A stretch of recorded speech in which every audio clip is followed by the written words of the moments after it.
Thank you Diana, selamat semangat pagi.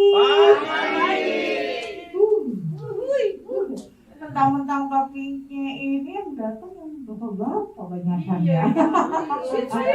Tahu aja ini ngecek-ngecek topik dulu ya, apa ya topik hari ini? Oh menarik nih gitu kan.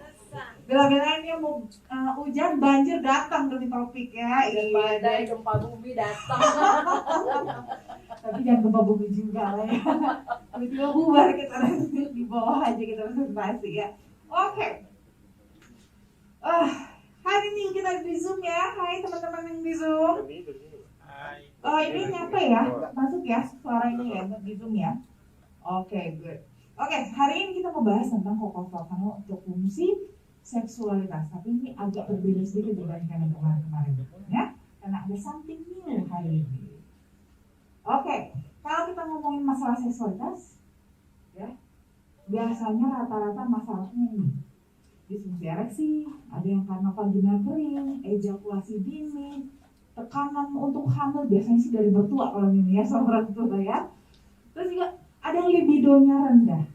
Tapi yang paling sering jadi masalah dari antara ini ada yang paling atas. Makanya saya selalu taruh yang paling pertama, disfungsi ereksi.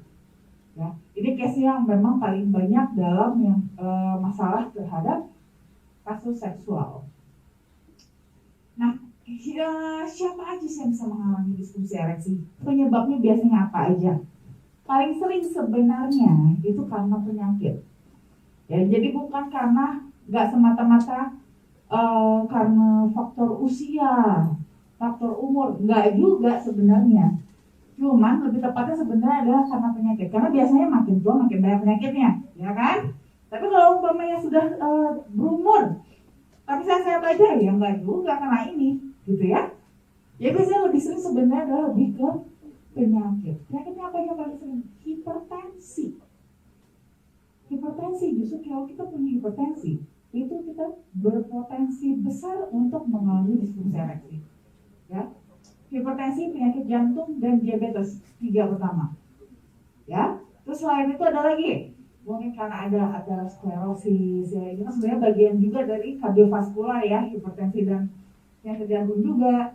Terus juga mungkin obesitas, ya, kegemukan, ya, ada gangguan sama sindrom metaboliknya, ini biasanya sama juga ada hubungannya dengan diabetes. Ada gangguan tidur alias insomnia, ya. Makanya ya teman bapak-bapak ya kalau nggak mau disfungsi ereksi, apalagi termasuk yang muda ya, Tio contohnya ya, jangan kebanyakan begadang disfungsi ereksi loh nanti ya. Terus gagal ginjal, ya ada yang gagal ginjal, sirosis, dan yang memang yang paling umum faktor tadi usia adalah pembesaran prostat. Itu ibaratnya seperti menopause-nya. Rasanya kayak kiamat soalnya Pak ya. Iya, itu seperti menopause pada pria ya, pembesaran prostat. Nah, tapi nggak cuma karena penyakit juga. Biasanya kalau yang lebih muda-muda itu justru masalahnya lebih ke psikologis, ya, psikisnya lebih yang main di sini. Stres juga karena macam-macam ya. Stres kerjaan, stres finansial, stres karena ini mulu sama pasangan ya, stres juga kan sakit kepala dia punya, aduh gitu kan, jadi bisa stres juga, dari stres akhirnya jadi depresi, jadilah disfungsi ereksi ya, bukannya bisa bangun malah kagak bangun jadinya kan, gitu. Tidur terus aja daripada dengar berisik ya kan, tidur itunya juga tidur, dua-duanya sama-sama tidur jadinya ya, terus kecemasan, aduh khawatir gimana nih nanti kalau performa saya nggak bagus gimana nih gitu kan. Nah kan biasanya kan kalau pria kan itu suatu apa ya, sesuatu yang apa bilangnya ya, apa ya Pak Hendra bilangnya ya,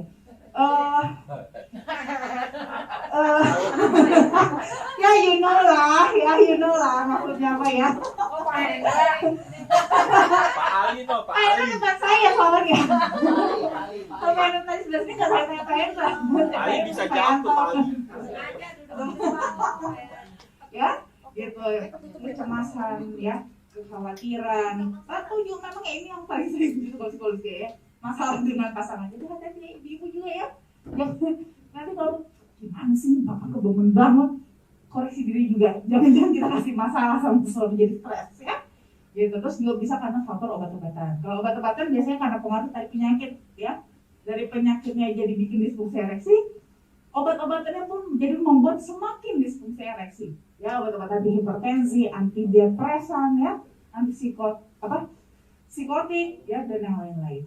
Atau bisa juga karena faktor sedang ada cedera. Tapi cedera ini paling jarang lah ya. Tapi sering ini 3 ini yang menyebabkan disfungsi ereksi. Nah sebenarnya mekanisme ereksi sendiri itu ada fasenya, ada 5 fase. Dari fase 0 sampai 4 ya.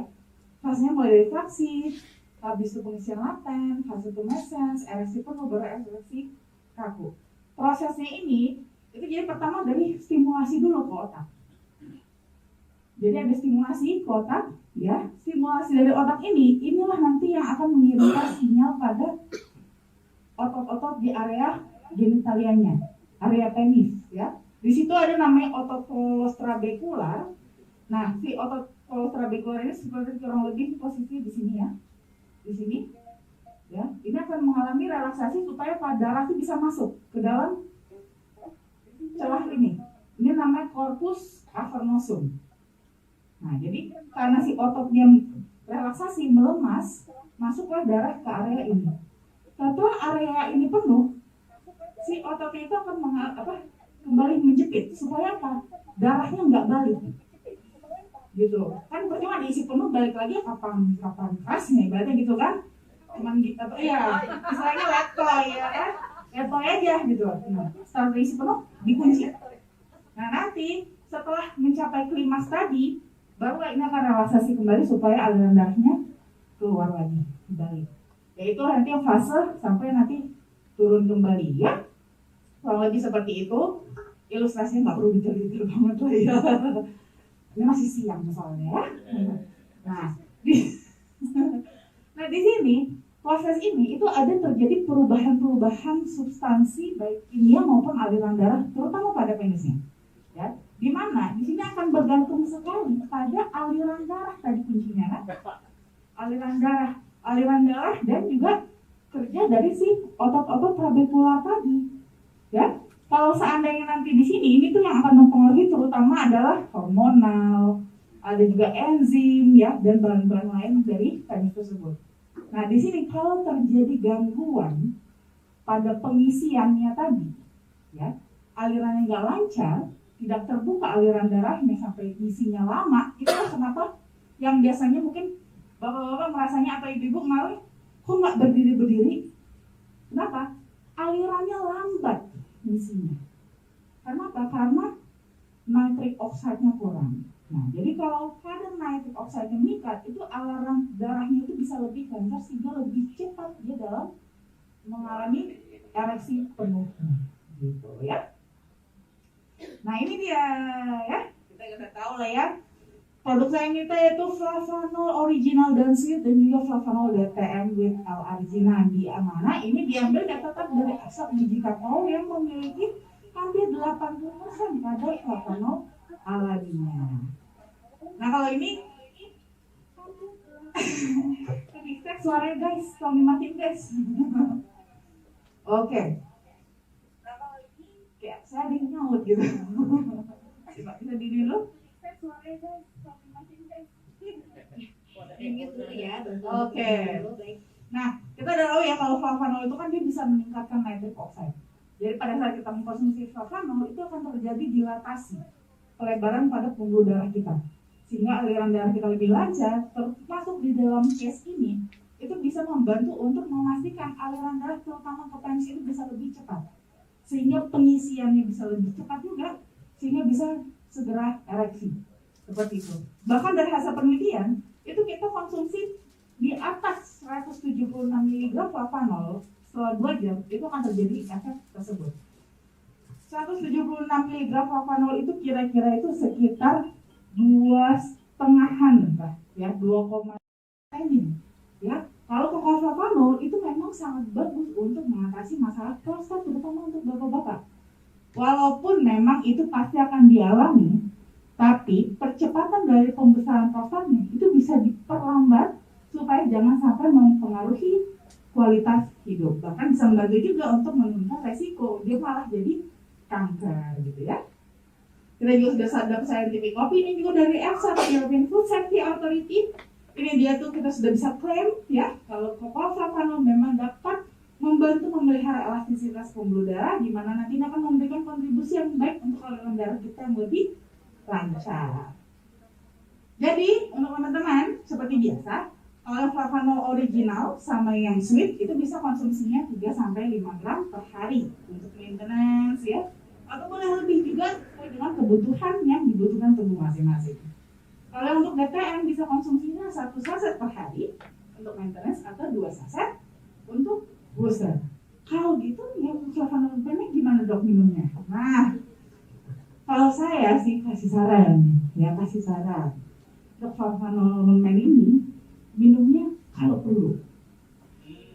Ya, kalau nurunin minumnya cukup 2 hari sekali. Jangan kebalikannya 2 kali sehari. Saya takut aja sih, bukan apa-apa, bukan takut efek samping.